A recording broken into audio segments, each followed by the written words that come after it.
It is day 87 of the Gulf Coast oil spill crisis, and oil continues to pour out of the broken well in the Gulf of Mexico. The government's point man on the disaster says this is all part of the plan as engineers get ready to test a new cap to stop the spill.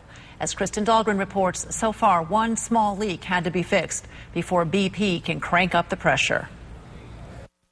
The latest setback came as BP was about to start the integrity test. We noticed a leak on a hub on the choke line, and so when we saw that, that would have precluded us from properly doing the test. And so overnight, robotic submersibles worked to stem the leak, finally replacing the line with another they had on hand. We did anticipate that it could be an issue, and that's why we had it. But we were prepared for it. We've made the adjustment, and now we just need to go forward and retest it and make sure that this one's fine, and then we'll move forward with the test.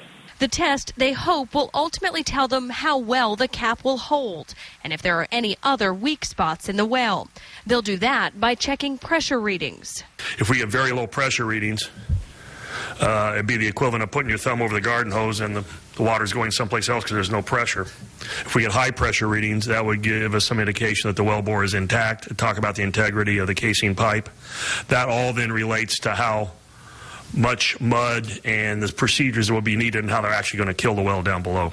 A massive breach after the cap is closed has been the concern for some scientists. We have an enormous amount of pressure coming to a halt immediately, very much like a train running into a brick wall, and that would send a shock wave down the wellbore, which could cause problems anywhere from the surface of the wellbore to deep in the well. It was the reason the government ordered this week's 24-hour delay for more analysis. In other words, this is a first do no harm to the well. But if all goes according to plan, the test could show the cap is capable of shutting down the well or siphoning most, if not all, of the oil to the surface.